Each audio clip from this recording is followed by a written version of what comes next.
Hello दोस्तों, कैसे हैं आप सब। तो दोस्तों आज की इस वीडियो के अंदर हम बात करेंगे कि क्या आप अपना घर या फ्लैट लेने के लिए एलिजिबल हैं या नहीं। तो दोस्तों ऐसा है कि बहुत सारे लोगों के मन में एक सवाल होता है कि हम जॉब कर रहे हैं, हम बिजनेस कर रहे हैं, हम सेल्फ एम्प्लॉय हैं, लेकिन जब बात आती है एक घर खरीदने, तो दोस्तों वहां पर आके ना उनके मन में कहीं ना कहीं एक डर रहता है कि क्या मैं इस घर को फाइनेंस कराऊंगा, क्या मैं इसके फाइनेंस कराने के बाद इसकी ईएमआई टाइम पे भर पाऊंगा। कहीं ऐसा तो नहीं है कि रास्ते में आके कुछ सालों के बाद मैं ईएमआई ना भर पाऊं और मेरा बैंक द्वारा घर छीन लिया जाए। तो दोस्तों ऐसा जो डर होता है वो सभी के अंदर होता है, लेकिन आज इस फॉर्मूले के बाद आपका मन से वो डर निकलने वाला है। और साथ के साथ मैं दोस्तों बता दूं कि हर इंसान जो होता है एलिजिबल होता है, हर इंसान के अंदर कुछ पावर्स होती है, लेकिन उन्हें उनके पावर्स की याद दिलाने की जरूरत। जैसे कि एग्जांपल के लिए अगर हम बात करें, आप सभी लोगों ने रामायण देखी होगी। रामायण में हमारे हनुमान जी जो थे उनके पास बहुत सारी पावर्स थी, असीमित पावर थी, लेकिन जब तक उन्हें एहसास नहीं दिलाया गया तब तक उन्हें अपने पावर्स के बारे में नहीं पता चला। और जैसे ही उन्हें अपने पावर्स के बारे में पता चला तो एक छलांग में ही वो लंका तक पहुंच गए थे। तो दोस्तों ऐसे ही मैं आपको बता दूं, ऐसे ही एक फॉर्मूला है जो आपको आपकी पावर्स के बारे में बता सकता है कि आप अपना घर या फ्लैट ले सकते हैं या नहीं। और दोस्तों मैं आपको एक चीज बता दूं, अगर आप उस कैटेगरी में आते हैं कि अपना फ्लैट या घर लेने के लिए आप एलिजिबल हैं, तो आपके लिए तो बहुत गुड न्यूज है, क्योंकि इसके बाद आपको 100% ये पता चलने वाला है कि आपको कब और कैसे अपना घर लेना है। लेकिन अगर आप उस कैटेगरी के अंदर आते हैं कि आप अभी एलिजिबल नहीं है अपना फ्लैट या घर लेने के लिए, तो दोस्तों आपके लिए भी घबराने की जरूरत नहीं है, क्योंकि हम बहुत जल्दी एक ऐसी वीडियो लाने वाले हैं जहां पर हम आपको बताएंगे कि आप अपना पहला घर कैसे ले सकते हैं, जिसके अंदर हम पूरी इंफॉर्मेशन देने वाले हैं कि किस तरीके से आप अपने घर की फाइनेंशियल प्लानिंग करेंगे, किस तरीके से आप लोन की प्लानिंग करेंगे और किस तरीके से आपको उसकी ईएमआई या फिर बाकी खर्चे जो है मैनेज करने हैं, ताकि फ्यूचर में आके आप कभी भी अपने घर की ईएमआई भरते हुए भी घर को ना खोएं। क्योंकि ज्यादातर लोग क्या करते हैं, अपने घरों की सालों साल ईएमआई भरते हैं और एंड में आके कहीं ना कहीं उनकी ईएमआई टूट जाती है या फाइनेंशियल कंडीशन उनकी खराब हो जाती है या कुछ ऐसी मिस हैपनिंग हो जाती है जिसकी वजह से वो बैंक का लोन चुका नहीं पाते और उनका घर छीन लिया जाता है। तो दोस्तों आज की इस वीडियो को ध्यान से देखिएगा, क्योंकि इस फॉर्मूले के बाद आपको मिलने वाली है अपनी सुपरनेचुरल पावर और आपको ये पता चलने वाला है कि आप अपने घर को कैसे फाइनेंस करा सकते हैं या फिर आप एलिजिबल हैं या नहीं है एक घर या एक फ्लैट लेने। तो दोस्तों शुरू करने से पहले मैं आपको बता दूं कि अगर आपको प्रॉपर्टी के बारे में नॉलेज लेनी है या डॉक्यूमेंट्स के बारे में नॉलेज लेनी है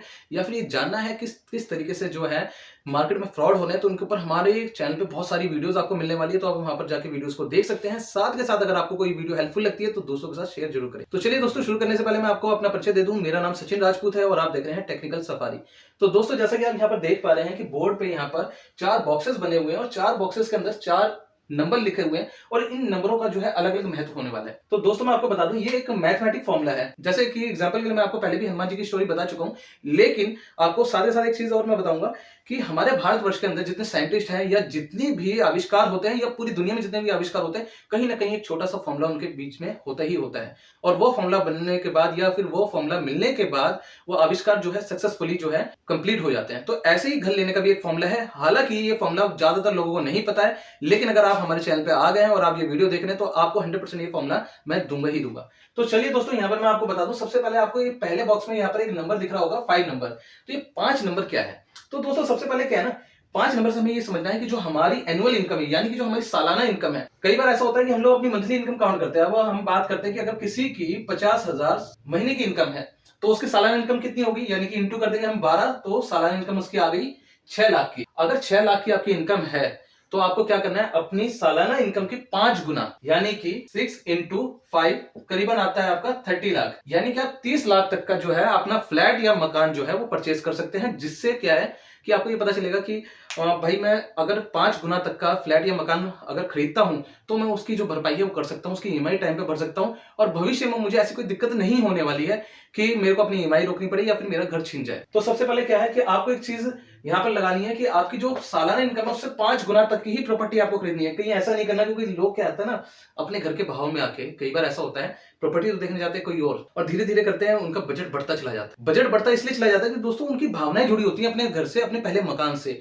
या फिर अपनी प्रॉपर्टी से, और उस बीच में वो सारी चीजें भूल जाते हैं कि कहीं ऐसा तो नहीं है कि हम महंगा मकान खरीद रहे हैं, क्या उसकी हम पेमेंट कर पाएंगे, क्या महंगा मकान को हम मेंटेनेंस कर पाएंगे। क्योंकि ज्यादातर लोगों के साथ ये दिक्कत आती है कि वो मकान तो खरीद लेते हैं, घर तो खरीद लेते हैं, लेकिन उसकी पेमेंटों के बारे में भूल जाते हैं, उसकी मेंटेनेंस नहीं कर पाते हैं, जिसकी वजह से उन्हें कई बार अपना घर जो है वो खोना भी पड़ सकता है। तो दोस्तों आपको लिए बताऊं, सिंपल सा फॉर्मूला है कि ये आपकी 5 गुना जो आपकी सालाना इनकम है उतने तक का आप फ्लैट या घर खरीद सकते हैं। अब आपको यहाँ पर कैलकुलेट करना है। तो दोस्तों ये जो यहाँ पर इनकम मैंने ली है एग्जांपल के तौर पे ली है, और आपकी जो सालाना इनकम है उसे इंटू 5 कर दीजिए और उसके बाद आपको पता चल जाएगा कि आप कितने तक का जो है आपको घर या फ्लैट खरीदना चाहिए। फिर उसके बाद यहाँ पर आप देख पा रहे होंगे सेकंड बॉक्स के अंदर ये नंबर है 20। अब ये 20 क्या है, तो दोस्तों मैं आपको बता दूं ये 20 क्या है, 20 साल है दोस्तों। यानी कि आप कोई भी प्रॉपर्टी अगर परचेज करते हैं, जाहिर सी बात है अगर आप प्रॉपर्टी परचेज कर रहे हैं तो आप उसे फाइनेंस भी कराएंगे। अब फाइनेंस कराएंगे तो फाइनेंस कराते हुए ना हमें ये नहीं पता होता है कि आखिर प्रॉपर्टी की जो ईएमआई है वो हमें कितने महीने की है, कितने साल की रखनी चाहिए। तो दोस्तों मैं आपको बता दूं इस फॉर्मूले से आपको ये पता चल रहा है कि आपकी जो ईएमआई है वो 20 साल तक होनी चाहिए। यानी कि 20 साल से कम नहीं होनी चाहिए और 20 साल से ज्यादा नहीं होनी चाहिए। अब इसका एक लॉजिक क्या होता है दोस्तों, मैं आपको बता दूं कि जब 20 साल से कम की ईएमआई होती है तो क्या होता है, ईएमआई अमाउंट आपका ज्यादा हो जाता है। और कई बार ऐसा होता है कि हमने पाया है कि बीच में आपकी कहीं जॉब चेंज हो गई या फिर कोई बिजनेस के अंदर उतार चढ़ाव आया, तो उस कंडीशन में क्या है, उस ईएमआई को आप इजीली पे नहीं कर सकते। आपको ईएमआई इतनी करवानी है जिसे आप इजीली पे कर सकें। तो उसके लिए क्या है, हमें टेन्योर लेना है। टेन्योर अगर ज्यादा है और उसके बाद अगर आपके पास कहीं से पैसा आता है और टाइमली आप पेमेंट या फिर अपनी पार्ट पेमेंट एक्स्ट्रा कर देते हैं तो उसमें कोई दिक्कत नहीं है। लेकिन अगर आपका टेन्योर कम है तो उसके बाद आपका टेन्योर बढ़ाने में आपको दिक्कत आ सकती है और हो सकता है आपकी किस्तें बाउंस हो जाए। तो आपको क्या करना है, 20 साल एक स्टैंडर्ड टाइम ईयर है, यानी कि 20 साल तक की आपको ईएमआई बंधवानी है। 20 साल की ईएमआई अगर आप करवाते हैं तो आप जो है फ्लैट या अपने घर की पेमेंट जो है टाइमली कर पाएंगे। देन इसके बाद आपको यहाँ पर दिख रहा होगा 30। तो 30 क्या है, 30 आपका है ना दोस्तों दो चीजों से रिलेट करता है।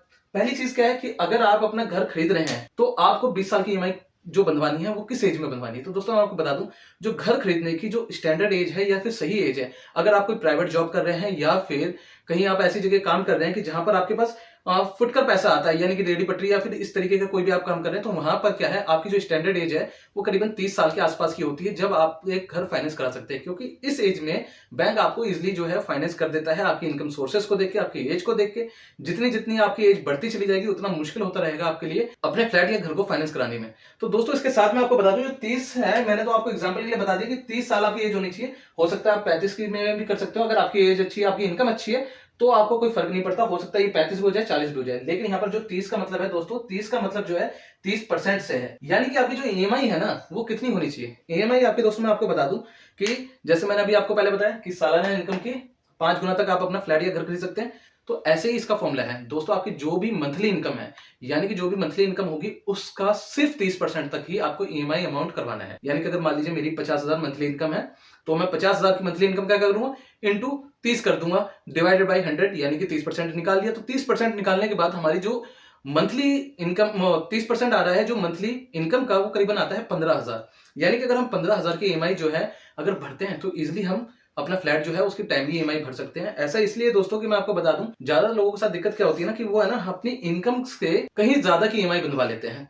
आपको पता ही होगा कई बार ऐसा होता है कि हम घर देखने गए कोई और, हमारे जो बजट है वो 20 लाख का है, लेकिन हम जाके वहां पर हाथ रख देते हैं, भाई हमें तो 35 लाख का पसंद आया, कोई नहीं ईएमआई हो जाएगी, बैंक फाइनेंस कर देगा। लेकिन दोस्तों आपको एक चीज याद रखनी है, आप सिंगल टाइम घर नहीं खरीद रहे, जब तक उसकी ईएमआई चल रही है तब तक वो घर आपका नहीं है। तो आपको एक ऐसे अमाउंट की ईएमआई रखनी है कि जिसे आप इजिली मैनेज कर सकते। तो आपके यहाँ पर जो ईएमआई है वो 30% होनी चाहिए आपकी मंथली इनकम की, यानी कि जो मंथली इनकम है उसका आपको सिर्फ 30% तक की जो है ईएमआई आपको पे करनी है। फिर उसके बाद आपका आता है 40। ये 40 क्या है दोस्तों, तो मैं आपको बता दूं 40 जो है ना दोस्तों, आपको पता ही होगा आजकल है ना लोग जो है ना स्टैंडर्ड पे बड़ा खर्चा कर देते हैं। भाई मैं हूं, मेरे पास एंड्रॉइड फोन है, मजा नहीं आ रहा, मेरे को तो आईफोन चाहिए। हाथ में जो वॉच है ना, नॉर्मल वॉच नहीं पहननी है, हमें आईफोन की वॉच पहननी है।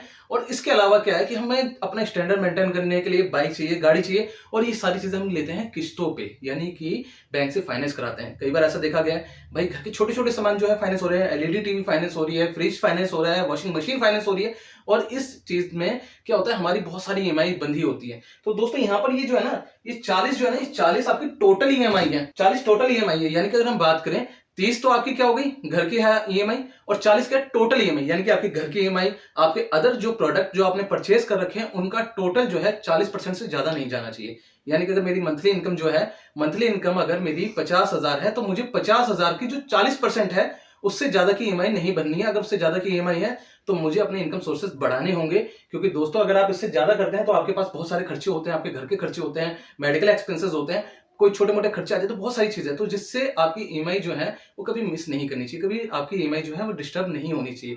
तो सबसे पहली चीज कि आपको यहाँ पर जो है 5 साल यानी कि 5 जो आपकी एनुअल इनकम है उसका 5 गुना तक आप परचेज कर सकते हैं। दूसरा आपका 20 यानी कि टेन्योर आपका 20 ईयर्स तक का होना चाहिए। तीसरा आपको मैंने बताया कि जो होम लोन की आपकी ईएमआई है वो आपकी मंथली सैलरी से 30% तक की होनी चाहिए, इससे ज्यादा की नहीं जानी चाहिए।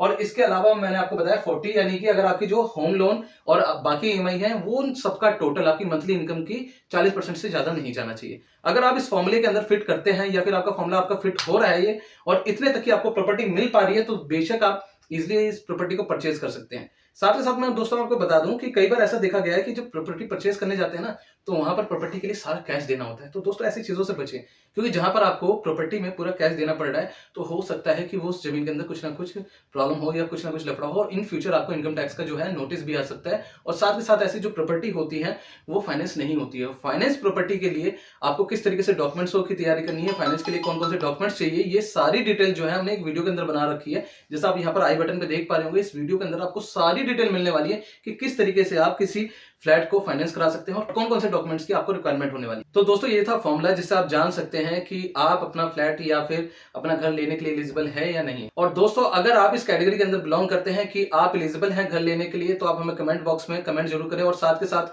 अगर आपको ये लगता है कि आप एलिजिबल नहीं है तो भी हमें कमेंट करिए, क्योंकि हम आपके लिए जल्दी एक वीडियो लाने वाले हैं जिसमें आपको सारी डिटेल मिलने वाली है कि किस तरीके से आप अपने घर की तैयारी कर सकते हैं। तब तक के लिए दोस्तों अगर आपको हमारी ये वीडियो हेल्पफुल लगी हो तो दूसरों के साथ शेयर करें। साथ के साथ अगर आपके रिलेटिव कोई घर लेना चाहते हैं तो उन्हें जल्द से जल्द इस वीडियो को शेयर करें, ताकि उन्हें पता चल सके कि आखिर उन्हें फ्लैट लेना चाहिए या घर लेना चाहिए। और इसके अलावा दोस्तों अगर आपको हमारी ये वीडियो पसंद आई हो तो वीडियो को लाइक करें और शेयर करें और कमेंट करें। साथ के साथ चैनल पर नए हैं तो चैनल को सब्सक्राइब करके बेल आइकन प्रेस। धन्यवाद।